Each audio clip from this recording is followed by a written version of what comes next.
današnjem predavanju FF jezika. Danes nam bo predavala docentka doktorica Ina Ferbežar z Centra za slovenščino kot drugi tuji jezik. In kar prosim predstojnika Centra za slovenščino, profesorja doktorja Marka Stabeja, če pove par uvodnih besed. Hvala lepa. Lepo pozdravljena Ina, to je Ina Ferbežar, doktorica Ina Ferbežar. Videla se že dolgo časa poznava in dolgo časa sodeluje, tako da se mi zdi vrsta stvari samoumevnih, pa niti niso tako zelo samoumevne, zato par samo skica do tega trenutka. Ina Ferbežar je profesorica slovenskega jezika in etnologije. Sprva se je ukvarjala znanstveno z raznimi stvarmi, kot so besedila Avsenikovih popevk in tako naprej. Potem se je pa, bi rekel, s časoma preusmerila. Najprej je bila, na začetku je bila recimo profesorica slovenščine na Viški gimnaziji. Ja. Tam je bilo nekaj narobe, saj večina njenih nekdanjih učencev izgleda predvsej starejših od nje danes že. Ne vem, kaj se je to zgodilo, no vsekakor je šla. Vmes je bila nekaj časa tudi lektorica na televiziji, kako že. Ja. No, potem jo je pa nagovorilo delo v tujini in je bila 2 leti, ne, več kot 2 leti, dobre 2 leti lektorica slovenščine v Tübingenu. Iz lastne izkušnje vem, da je v Tübingenu zelo bogata knjižnica, založena stvarmi, ki se takrat v Sloveniji niso niti slutile, kaj še ne počele. Hkrati te pa poučevanje svojega jezika kot tujega jezika marsikaj nauči, kar prej nisi vedel. Ali pa si mislil, da si vedel, pa nisi vedel. In tako se je njena pot precej, rekel, kaj mi rečem, ne vem, zglede ciljev ne vem, pot se je precej, rekel, preusmerila in ob vrnitvi je prevzela sprva razvojne raziskovalne naloge na nastajajočem izpitnem centru pri Centru za slovenščino kot drug tuji jezik in poskrbela za temeljito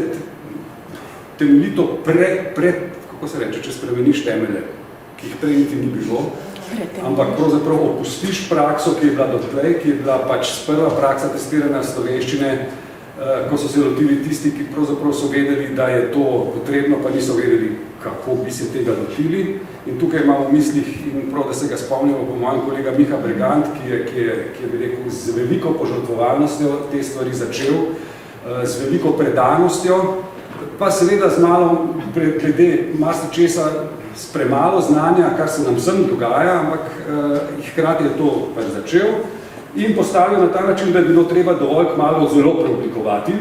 In tukaj je prišla zgodba o Ino Ferbežar na fakulteto, zaposlila se je tukaj in začela razvijati tisto, kar se je do danes razvilo v takih razmerah, v katerih se nihče niti ni predstavljal. Ampak, kot je z marsikom, z Ino pa mogoče še posebej na centru, tisto, kar je bilo marsikomu dovolj, tukaj ni dovolj, je kolegica Ferbežar hotela tudi znanstveno nadaljevati, je pri profesorici Bredi Pogorelec opravila znanstveni magisterij na temo dialog v pouku slovenščine kot drugega in tujega jezika, kjer je ugotovila, da je dotlejšnja praksa učbenikov bila deloma, se opravičujem, podobna pornografiji, da v tem smislu, da pri dialogih, ki so se takrat učili, so bili vsi zmeraj za. Nihče ni nikoli rekel ne, hvala lepa, ne dirati in tako naprej. In je ugotovila pač eno tako fundamentalno stvar, da je teže reči ne z argumentom, kot njeno govoriti samo ja, to med drugim. Kasneje je upisala tudi doktorat in ga opravila in jaz sem imel veliko srečo, da sem lahko bil njen mentor in sicer na temo razumljivosti besedil, tema, ki je pravzaprav strokovno in znanstveno še danes v glavnem prezrta, ker se nam zdi, da glede tega itak vse vemo, pa ne vemo ravno ne vem kako veliko, ampak stvari se izboljšujejo. Skratka, vmes je postavila sistem, jo skupaj s sodelavkami, ampak v glavnem sama pravzaprav začela tudi z naklonjenimi predstojniki, ki včasih so zelo vedeli, zakaj gre, včasih ne čisto. Ena predstojnica iz tega centra tukaj, nekdanja je tudi med nami, kolegica Vera Smole. No, ampak je Ina Ferbežar poskrbela tudi za internacionalizacijo tega, tako da se je center vključil v združenje ALTE, kjer je zaživel pravzaprav kot enakopraven partner ne samo pri izvajanju, ampak tudi pri odločanju in strokovnem sooblikovanju. In v tem smislu pravzaprav je poskrbela za nekaj, kar redko komu v naših logih uspe, da pač svoje vsakdanje dejanje dejansko upne tudi v najsodobnejšo in najboljšo in najbolj cenjeno evropsko prakso. Seveda v domačih logih, bi rekel, tako početje doživlja mešan odziv od odkritega navdušenja do prikritega nasprotovanja, pa celo ljubosumja in raznih nerazumljivih odločitev, ampak stvari gredo počasi na bolje, Anelina. Hkrati moram povedati še zadnja misel, že preveč sem si vzel časa, da je neutrudna izobraževalka. Vsakič sicer reče, da ima tega dost, ampak število večurnih, večdnevnih seminarjev, ki jih je kolegica opravila, v veliko zadovoljstvo večine, hudo ogorčene nekateri, ki se ne pustijo preizobraziti, je res neskončna. In to pač res nekaj, kar tudi tisti, ki več izobražujemo, ne moramo slutiti, koliko je tega bilo in kako je to početje dragoceno. Upam pa, da ne bo za vse večne čase na ta način potrebe reševati zadeve v zvezi s slovenščino kot drugim tujim jezikom in zadev v zvezi s testiranjem znanja, pa naj bo to znanje tujega jezika, domačega jezika ali pa ne nazadnje se vseeno, matematike, fizike ali pa zgodovine. Danes bo sama povedala, kakšno temo ima in jo bo tudi izpeljala, hvala lepa, tako da zdaj v skladu z rahlo prilagojenim reklom te serije, bom rekel, govori Ina. Najlepša hvala. Ne vem, kako bom zadostila tem pričakovanjem, ki si jih zdaj Marko kako vzbudil morda v publiki, ampak res najlepša hvala. Hvala za povabilo, hvala za zaupanje. Pa bom začela tako, da bom najprej spustila en posnetek, ker nimam dovoljenja za objavljanje na internetu, imam dovoljenje za prikaz, ne pa za objavljanje na internetu, bom prosila Francija, če lahko da čez malo gasne kamero in potem sledi vprašanje za vas. Jaz ponavadi tale posnetek pokažem na svojih izobraževalnih seminarjih in dam navodilo udeleženkam in udeležencem, ki se glasi takole. Ocenite govorca. Če vas zdaj s tem navodilom nagovorim, kaj mi boste govorili, kakšen bo vaš odgovor?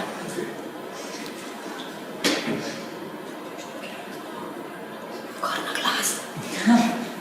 Mi hoče reči, odvisno katera stopnja. Odvisno katera To stopnja. je osnovna. Osnovna. Ja. Začetni tečaj. No. Prav, vprašanje meni. Ali kaj? To je vprašanje meni. Katera je ta stopnja? Aha. Dobro, proti vprašanje. Koga si ocenjevala, Vera? Koga sem ocenjevala? Ja. Navodilo je bilo, ocenite govorca sta bila dva. Seveda sem ocenjevala samo njega. Ker si samo njega videla, ne? Ja. Zdaj pa Nataša žaljena. Ja. No, ja, kaj bi rekli? Recimo, kakšen bi bil še odgovor možen? Kako bi mi dali proti vprašanje? Ja, seveda. Jaz prihajam iz pedagoške smeri, zato ga že poskušam dati v ta okvir od A do C. Se pravi, vi ste pa, kaj ste pa ocenjevali torej?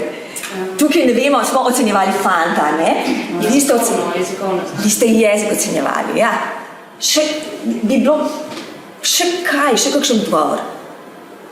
Ja, lahko bi bila na različnih stopnjah, ne? Fonetika, uporabo besed, Ja, lahko bi ocenjevali pulover, kako je oblečen, lahko bi ocenjevali Natašo, kako se pogovarja z njim, ne? Zdaj skoncentrirali smo se seveda na tega fanta, ki je bil v prvem planu, ne? Ampak ni pa nujno, ne? Vsa to vprašanje bi verjetno, vse te odgovori bi morali poznati, koga ne ocenjujem, kaj naj sploh ocenjujem. Zadnji sem dobila super odgovor pred enim tednom, zelo je simpatičen. Ja?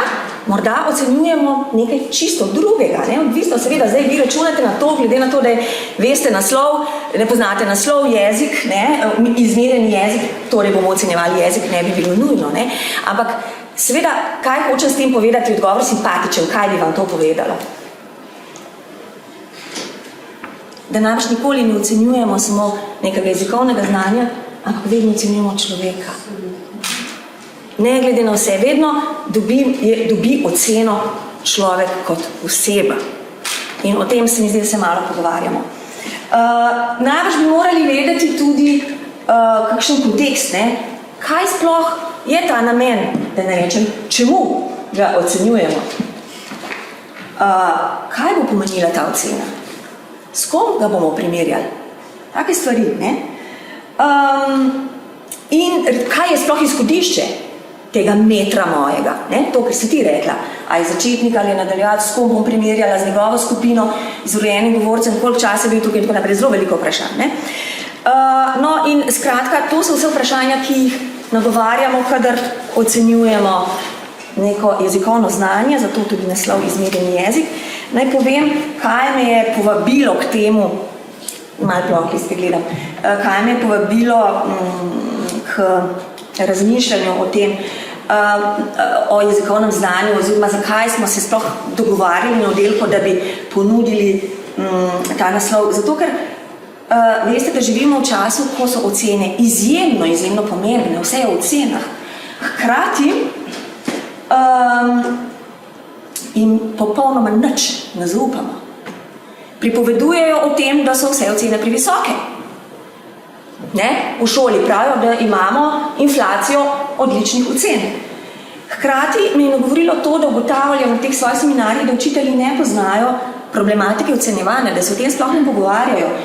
Vprašam jih, kolikšen je približno delež časa, ki ga posvetijo preverjanju znanja, pa recimo pripravi nalog, pa ocenjevanju, pa točkovanju, pa spraševanju, pa tako naprej. Ne? In rečejo tako, ne, od 30 do 60%. Nikoli ne grejo pod 30, nad 60, tudi ne, ampak končamo tam polovico svojega poklicnega časa. Namenijo takemu ali drugačnemu ocenjevanju. Potem vprašam, no koliko pa imate, koliko pa dobite tega znanja, koliko se pa namenite temu znanju na fakulteti? Ste učitelji? Odgovor je, kaj mislite? Nič. Pri tem teži oceni in pomenu tega se nič o tem ne pogovarjamo, ne? In seveda zanimajo me pa tudi posledice, ker vsaka ocena o nečem odloča.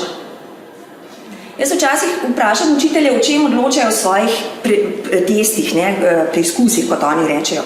In potem jim dam na izbiro, ali znanstveno raziskovanje, ali vpliv na učni načrt in proces dela, ne, hočem s tem načrtovati nekaj, ali odločanje o ljudeh. Večinoma ne izberejo odločanja o ljudeh, ampak v resnici vsakršna ocena. Tudi če še tako nedolžna, pomeni odločanje o ljudeh, tako ali drugače. Tudi če jih samo uvrstimo v neko skupino, smo odločali o njih. In te posledice ponavadi niso kalkulirane. Tudi če je slaba sama podoba. Ne? In nekje se zdi, da je samoumevno, da učitelji kar znamo in vemo, kaj počnemo, kadar ocenjujemo. Pa bom kar s kakšnimi konkretnimi primeri pokazala. Tole naj bi nagovorilo, tole, ne, tukaj manjka še pepelkin čevelj, če obljubim, da ne bo umanjkal. In končno vprašanje, zakaj se to sprašujemo, upam, da bom ves čas mi uspelo argumentirati, zakaj se to sprašujemo. In evo, spet prvo vprašanje za vas, kaj imajo skupnega teli predmeti tamle gor. Nekaj merijo, še kaj skupnega. Belo barvo. Kako? Belo barvo. Bele barve so. To je pa zgolj naključje. To je pa zgolj naključje, ampak morda pa ne. Ja, v bistvu ni naključje, črno-belo sem hotela slike imeti. Res je. Ja. To je bolj estetsko. Ja, no? Različne enote. Kaj imajo? Različne enote, se pravi, merijo različne stvari, ne? Ja. Ampak to ni skupno, ne? Merijo precej natančno. Merijo zelo natančno. Objektivni so, ne? Če tole izpelješ, kaj to pomeni. Če smo imeli malo bolj natančni, kaj ta objektivnost pomeni. Neke standarde, ja, no, upajmo, da prav kaže. Ena druga tehtnica nikoli prav ne kaže, kot veste. No, prosim, no. Če natančno meri, kaj, dajmo iz tega speljati. Objektivno. Ja, objektivnost, ja, že, samo ima kaj. Tako lestvico, ne? Lestvica ima, drži? Kakšni so intervali na tej lestvici? Popolnoma enaki, skratka so objektivni. V čem je razlika? To ste že povedali eno. Merijo. Različne stvari merijo, ampak če bi vam tale dva pokazala podobne stvari merita, pa bi rekla 38, tale dva, tega pa tega. Kaj bi to pomenilo? En bi pomenil, pejdi domov, kar si naš bolna, ne? Drug bi pomenil, da je strašno vroče, pejdi tudi domov, ker nimamo prezračevanja ali pa kaj takega, ne? Skratka, drug kontekst je, ne? Pa zelo podobno stvar meri, ampak drug kontekst. In zelo radi merimo, ne? Nagnjeni smo k merjenju in merimo tudi obleke, kot veste, ne? Pač 38 za žensko pomeni neko tako, kaj bi bilo small, ampak vsi vemo, da ta 38 pri obleki pomeni zelo, zelo različne stvari. Ne? Zdaj so 38 že postale zelo velike, meni so prevelike postale, pa ne zato, ker sem se jaz zmanjšala, ampak zato, ker so spremenili mero malo. Če vzamete M, S, XS, XM, to so zelo, zelo take različne. Ne? Ali pa če rečemo tole, če vam reče začel je 38. Vse ženske, ki imate 38 številko, točno veste, da je vsak čevelj malo drugačen, ne? Da ni čisto enotne mere, razen tak. Da je bil sam en, ki je bil narejen samo za eno žensko. Ne? Pa, če gremo, tukaj poskušamo biti objektivni, ampak že vidimo, že pri določenih stvarih, ki jih merimo, nismo čisto objektivni. Kaj pa je tole? Ali je to kaj podobno tistemu prej? Ima neko lestvico, ne? Tista prejšnja je malo drugačna sicer, ker ima točko nič, ta ima točko nič ali nima, kaj pravite? Kaj tukaj merimo, kaj bi rekli?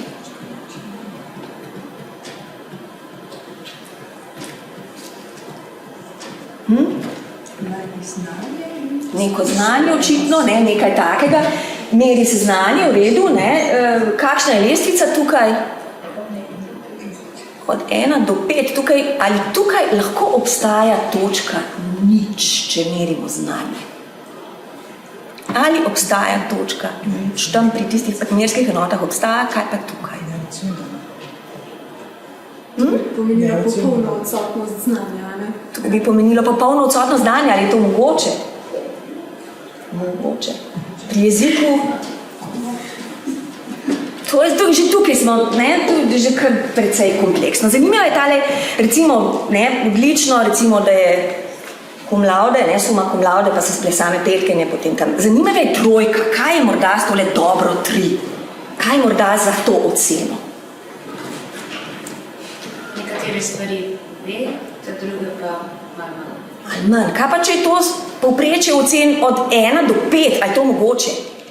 Sam sem prebrala eno lušno prispodobo Galiberti, pravi temu gugalnica ocen. Ne? Tako so nas ocenjevali, tako nas še vedno ocenjujejo, morda pa je nekdo daje vaš čas srednjo, morda geograf ali kaj to, geograf ali geografinja daje vaš čas srednjo vrednost, daje samo trojke, to je mogoče. Ne vemo, ali imamo tukaj objektiven meter, tako kot smo imeli prej. Katerega bi uporabili? A so vse trojke enake trojkam, a so vse petke, a je petka pri slovenščini enaka na tej šoli kot v drugi šoli? Najbrž ne. Vam povem iz lastne izkušnje. Zadnjič sem dobila za en seminar, so mi poslali teste in je bilo po naključju enih 8 testov za 7. razred za slovenščino, vsi so imeli opis države. Teksti so bili dolgi od 350 do 550 besed, od 4 do 6 strani dolgi, kar pomeni, da imajo učiteljice na različnih koncih, na različnih šolah najbrž zelo elastičen meter. Ne? In najbrž je nekaterim učiteljem bolj pomembno nekaj kot nekaj drugega. Ne? A se te ocene med predmeti ujemajo? Ne? Vsa ta vprašanja se je treba postavljati. Ne? Mi smo kot učitelji postavljeni pred dejstvo, da moramo nekako ocenjevati. Meni bi bilo zelo zanimivo vedeti, kaj pomeni tukaj mejna vrednost. Mejna vrednost je določena na 2. Kaj to pomeni? Tako imenovani minimalni standard ali vsem pomeni ta minimalni standard? Približno enako, učni načrt ga nekje določa, ampak a ga vsi upoštevamo? Ali so sem ukalkulirana morda tudi naše pričakovanja do učencev? Mimogrede povem, da zelo močno vpliva na oceno pričakovanje, ne, pričakovanje učiteljev, da učenci, od katerih učitelji ne pričakujejo prav veliko, se niti ne potrudijo in tudi zato med drugim ne dobivajo dobrih ocen, ne, morda bi morali tudi o tem kaj reči. Kaj je specifično zdaj za to znanje? Ne? Zdaj, mi smo se tam pogovarjali prele, ali pa če grem naprej, no, mogoče takole. Tale krogec vam pokažem, pa vprašam, rekli ste, da merimo znanje, kaj pa je to znanje? Je nekdo zelo nakratko lahko definicijo povedal. 6 ura. Evo, takole bom kar jaz poskrbela. Zdela se mi je, da bomo utrujeni, pa samo na hitro. Znanje se lahko razume kot razumevanje, ki ga ima posameznik o nečem, lahko ga opišemo kot informacije, izkušnje in veščine, ki jih posameznik pridobi skozi različne vire, kot so izobraževanje, izkušnje, raziskovanje, komunikacije in druge dejavnosti. Znanje omogoča posamezniku, da razume svet okoli sebe, sprejema odločitve in rešuje probleme na učinkovit način. Se zdi sprejemljivo?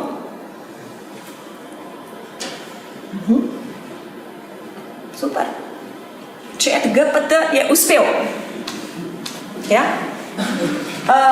Vprašala sem chat GPT, ker se mi zdelo ob 6, mogoče smo vsi že utrujeni, pa ne bomo točno vedeli, ampak je kar prepričljiv, ne? Ne želim nič zdaj kakšnih dvomov postavljati ali pa karkoli, no?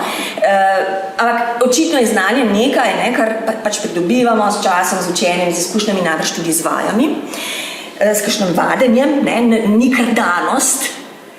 Danost je morda to neka kapaciteta, da to znanje lahko pridobivamo in ga uporabljamo. Zakaj sem naredila te krogce? Kako vemo, da nekdo nekaj zna, ve in zna in je zmožen, recimo, uporabljati nek jezik, sprav, imam neko jezikovno zmožnost? Recimo. Točno v določeni situaciji ve uporabiti kontekstualno ta praksa. Ja, v neki praksi ne vidimo, ali zna priklicati neke ali podatke, ali zna nekaj uporabiti. Tako, ne? In znanje se zdi, da je nekaj zelo abstraktnega, priklicati hkrati in ne vedno ne moremo vsega znanja, ki ga imamo. Ne? In ponavadi se pač to znanje manifestira skozi zelo konkretne naloge, ki jih imamo. Ne? In znanje je verjetno nekaj dosti dinamičnega, nič statičnega, nekaj, kar se zelo spreminja, kar je nekakšen kontinuum. Ali gor ali pa dol, tukaj bi moralo biti odprto navzgor, čeprav seveda znanje lahko se tudi krči. V primeru, da recimo, kaj imate kakšen primer, ko bi se znanje krčilo? Po kakšni bolezni? Recimo, ne. Čiš jezika, ga ne rabiš, da pozabiš. Točno tako, pozabiš, karkoli pravzaprav, ne samo jezika. Mene je sram, da sem kdaj matematiko imela 3, ja. Nikoli, mislim, ne bi znala več, mogoče obrestni račun, obrestni že ne znam več. Ne? In zdaj test, ne, kot vidite, sem pa dala test v čisto majčken krogec, moral bi biti pa še manjši.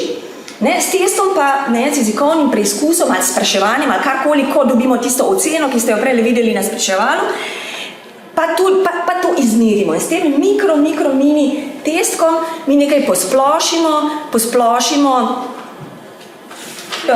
da nekdo ima neko znanje, pri čemer je test zelo omejen in kontroliran in ni kontinuum, ker neko stanje zamrzne v nekem trenutku. Medtem, ko seveda znanje je zelo, zelo, zelo široko in pravzaprav s temi testi, ki jih mi izvajamo ali pa iz spraševanji, zelo močno omejimo posameznika na nekaj, kar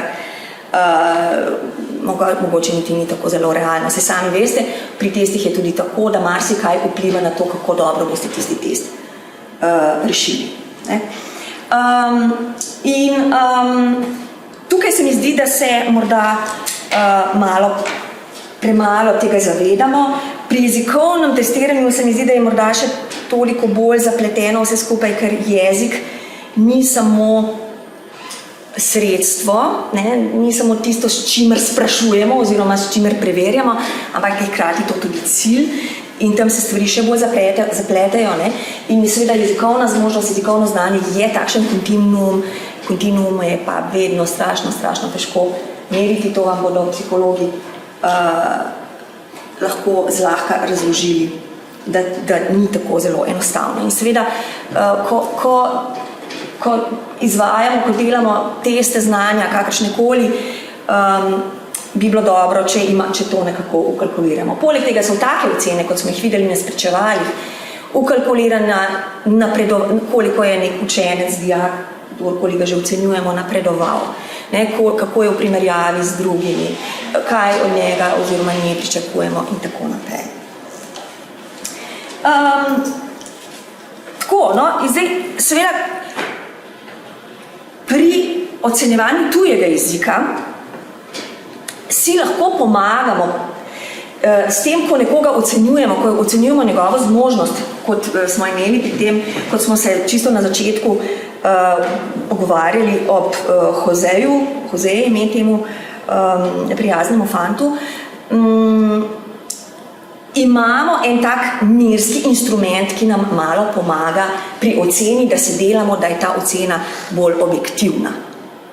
Ker smo ugotavljali, v primerjavi s tistimi mirskimi instrumenti, ki so izjemno objektivni, so ocene, ki jih dajemo v šoli ali pač na fakulteti oziroma pač kadarkoli ocenjujemo neko znanje, zelo, zelo subjektivno pravzaprav. Od vsakega posameznika je odvisno, kako bo ocenjeval, kako bo oceno razumel.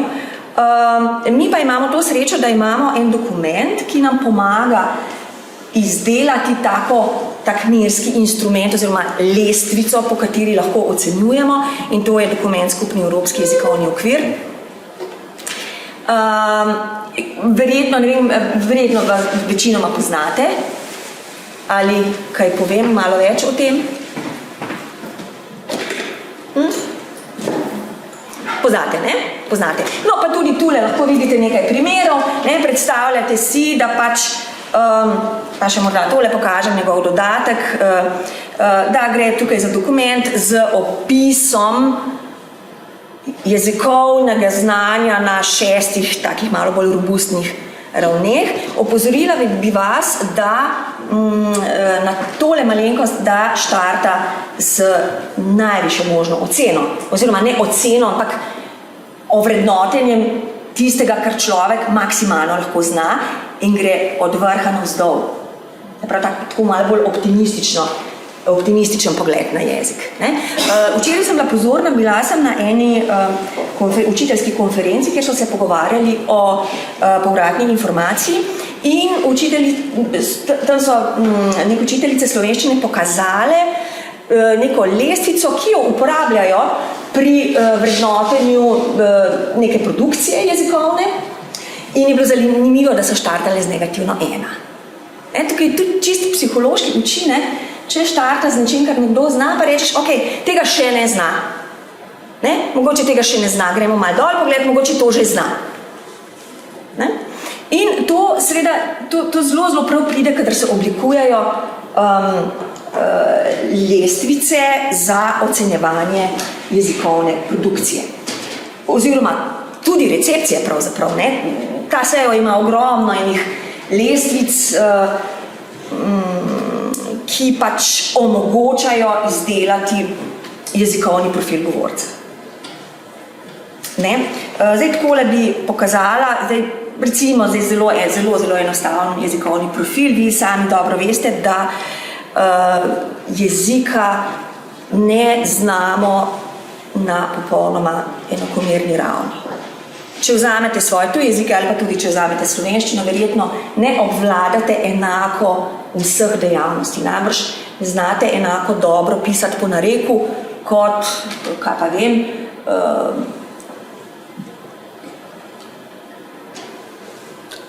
ne vem kaj, ali pa enako dobro, kot recimo narediti zapisnik. Ne? Ali pa ne razumete enako dobro govorjenega besedila, morda celo narečnega besedila kot standardnega jezika. Pri tujih jezikih je to morda še bolj izrazito in kje bi vi rekli, da je najnižja ta linija morda pri tujih jezikih.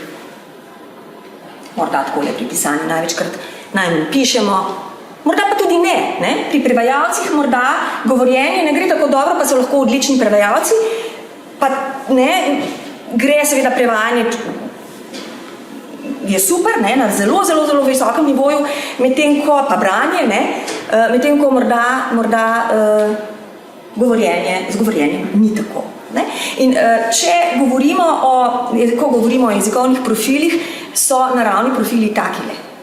Ta črta so pa ponavadi cilji in neka pričakovanja. In te stolpci so ponavadi odprti navzgor. Ne. Recimo, da se jezikovno znanje dopolnjuje do neskončnosti. Verjetno tudi v prvem jeziku. Zdaj, tale, kot rečeno, zelo, zelo redko kdaj so profili enakomerni. Zdaj, lahko pa rečemo, da tudi znotraj posameznega tega sklopa, ki ga imate tule prikazanega, branje, poslušanje, pisanje, govorjenje, lahko opazujemo različne podzmožnosti, če hočete. Recimo, če bi vzeli pisanje, bi lahko pri pisanju opazovali različne stvari. In bi naredili lestvico, ki jo imamo za vse to lestvice na voljo v skupnem jezikovnem okviru. To je pravilnost, recimo jezikovna pravilnost, tam je tudi nekaj, kar se reče obseg, nekako že jezikovni obseg, potem besedišče, pri čemer imamo pri besedišču obseg in nadzor, se pravi, koliko se kontrolira pri tem, potem recimo koherenca, potem morda sociolingvistična ustreznost, če imamo praktična besedila, lahko recimo, če bi imeli esej razvijanje teme, odvisno. Ne? In iz takih različnih opisov, različnih kategorij jezikovne zmožnosti, potem ponavadi sestavljamo ustrezne lestvice, po katerih mi tuje govorce recimo ocenjujemo. Morda bi kazalo kaj takega uporabiti tudi pri prvem jeziku. Se mi zdi, da bi morda prišlo zelo prav. Ne? Pravijo sicer, da tako seciranje po analitični oceni, ko delaš analitično, ko sestavljaš oceno iz različnih ocen, da to ni tako naravno, da najbolj naravna je holistična ocena, se pravi, da imaš kar neko skupno oceno, ne? Ampak takšnale, ko ocenjuješ vsako stvar posebej, je nekoliko bolj objektivna. In zdaj bi vam pa jaz rada pokazala en primer, naš zelo konkreten primer, ko pač kandidati napišejo neko, in sicer bom pokazala primer prav iz pisanja, ko kandidati napišejo neko besedilo pri nas, konkretno na osnovni ravni, to je sicer zdaj izpitna tajnost, kar vam kažem, navodila ni, tako da je ta tajnost samo na polovičko. Povabila vas bom k temu, da potem čim prej pozabite, kar ste prebrali. Ampak takole. Primer pisanja na osnovni ravni, 2 besedili so morali kandidati napisati, pri enem so dobili navodilo, da napišejo neko prošnjo, mislim, da se vpisuje na tečaj, se vseeno, pri drugem besedilu so morali odgovoriti na neko pismo in se opravičiti. To je pisanje na osnovni ravni. Pri nas osnovna raven pomeni nekako v teh evropskih kategorijah, v kategorijah SEO, med A1 in B1. izpit je narejen progresivno, kar pomeni, da je spodnja meja postavljena na A2. Se pravi, kandidati, ki ravno naredijo, so na A2, tisti, ki so pa čez, pa lahko pridejo do B1. Ne? Se pravi, da je to odprto.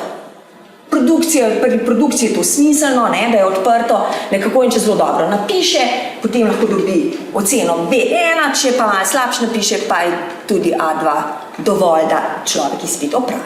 No in naši ocenjevalci, veliko jih imamo, vsi so usposobljeni, vsi pač vedo, kaj počnejo, vsi vejo, kaj osnovna raven in A1 in B1 pomeni, te opisnike znajo na pamet, ne? Imajo tudi precej konkretizirano, kaj to pomeni, ni tako univerzalno, ta opis ni tako zelo univerzalen, kot morda velja za SEJO, ker smo ga konkretizirali prvič za slovenščino in drugič za zelo konkreten izpit in to je tale izpit, ki ga zdaj tule vidite, tole je produkcija. Ne?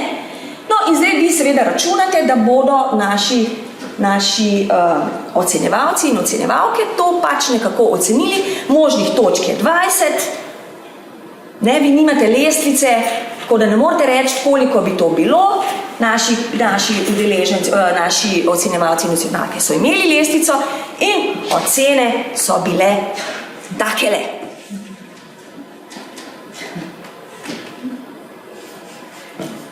Ne, bilo jih je, mislim, da več kot 50, in kot vidite, so se te ocene precej razpršile. Kaj mislite, kaj se je zgodilo? No, če bi to prevedli v glasbo, bi bilo to najbrž slišati nekako takole. Hvala za idejo, Marko.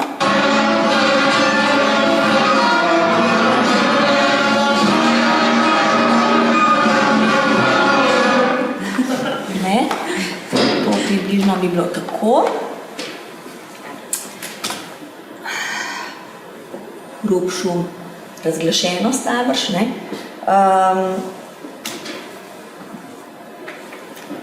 Kaj pravite, zakaj je prišlo do tega? Kaj se je zgodilo?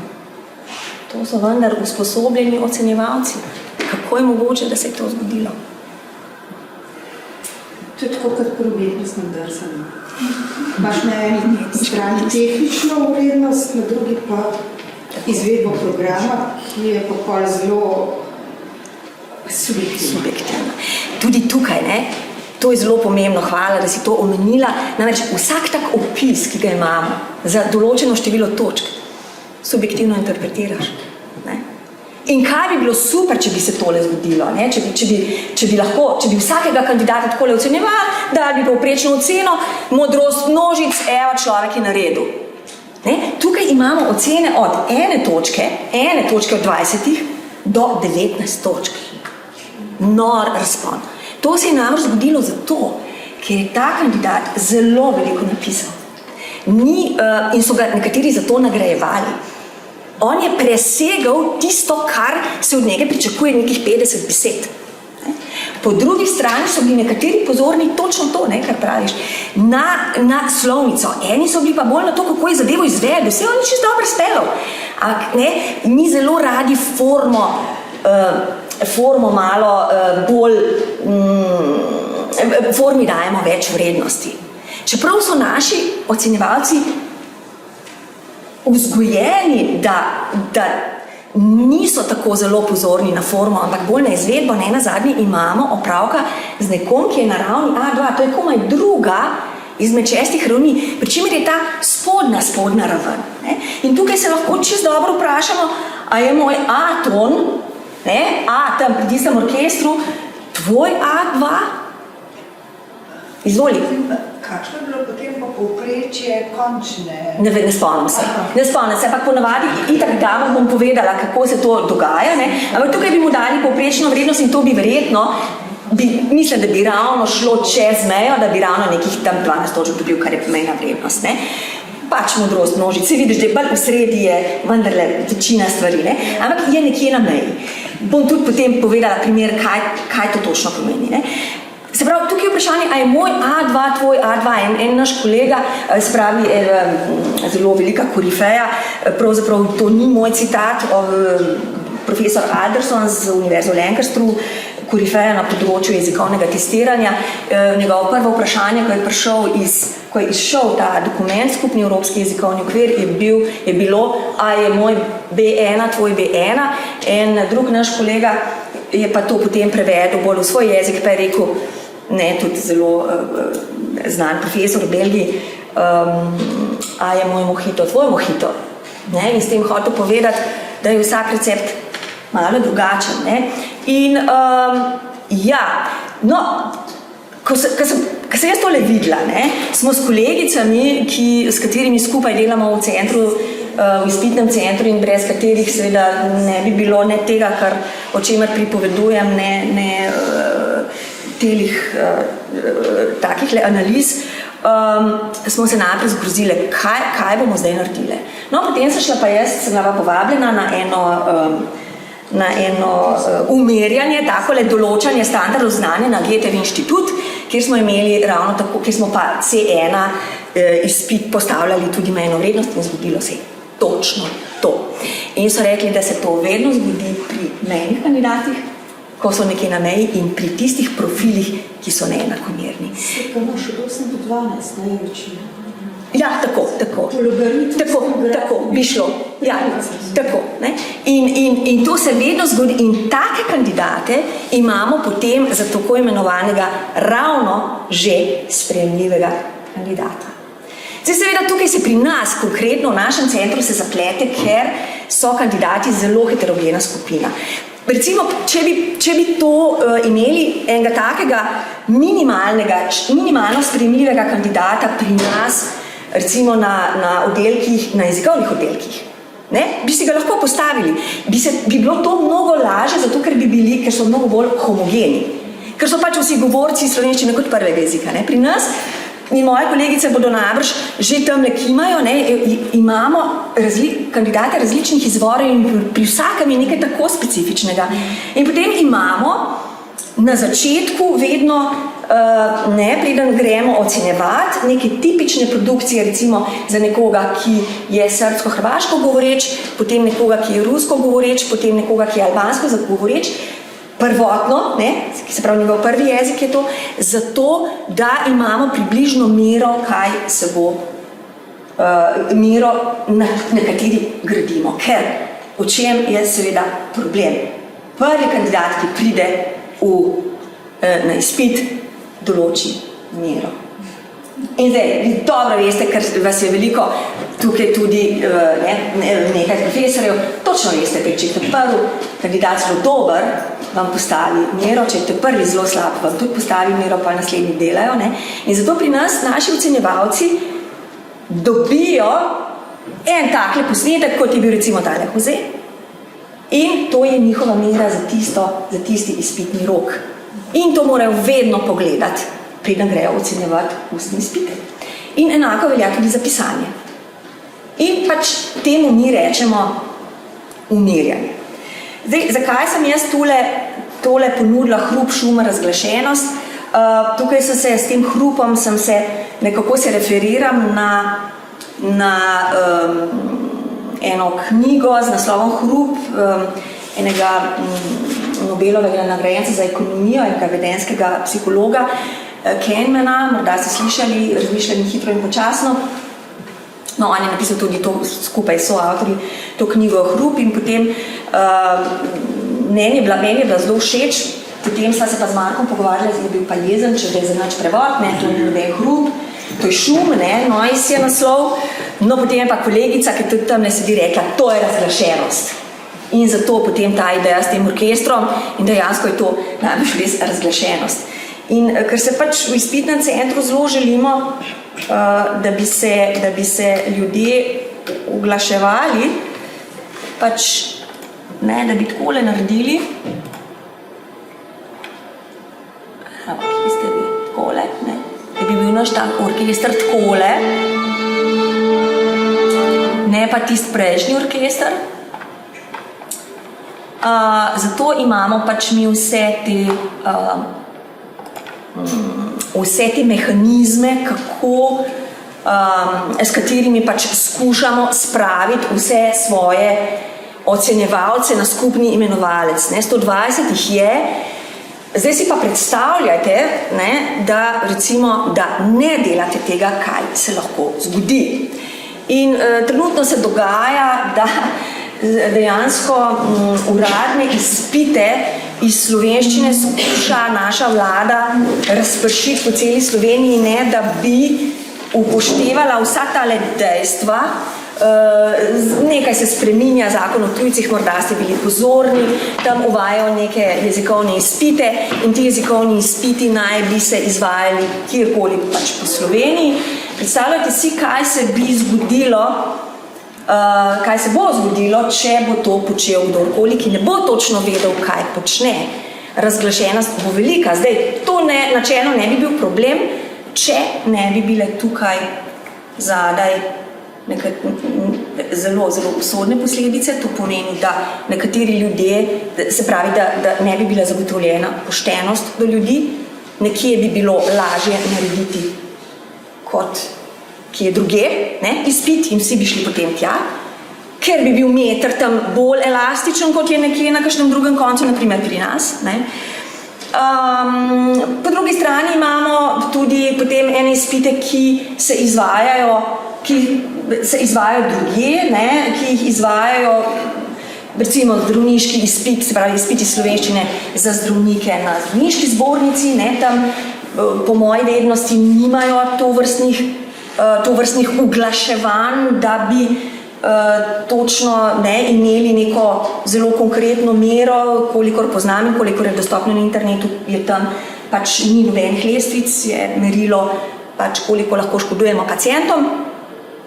Ampak to pač ne vsak, ki ocenjuje, nosi posledice svojega ocenjevanja. To je dejstvo. Mi pač želimo, da naši izpiti ne bi bili samo argument moči, ampak da bi bili tudi bolj moč argumenta. Zato skušamo vse, kar počnemo, zelo, zelo dobro argumentirati. Tole, o čemer sem danes govorila, je tudi nekako bilo mišljeno kot vabilo predmetom iz didaktike, da se morda vsaj del vsebin posveti tako pomembni temi, kot je ocenjevanje znanja, ker je pač to bolj ali manj usodno. Hkrati pa tudi vabilo jezikovnim oddelkom, glede na to, da imate razmeroma velike skupine govorcev, za katere veste, da morajo obvladati nek minimum, da morajo imeti nek minimum, ker bodo šli potem učiti, da morda imate tudi takele minimalne govorce, minimalni acceptable speaker, rečejo, oziroma jaz temu rečem že ali pa še sprejemljiv govorec, ne vem, ali naj bom optimistična, pa rečem že, ali manj optimistična, pa rečem še sprejemljiv, ampak vsekakor sprejemljiv govorec, lahko breš že in še. Se zahvaljujem za pozornost in sodelovanje. Skratka, hvala lepa in z veseljem, če ima še kdo kakšno vprašanje.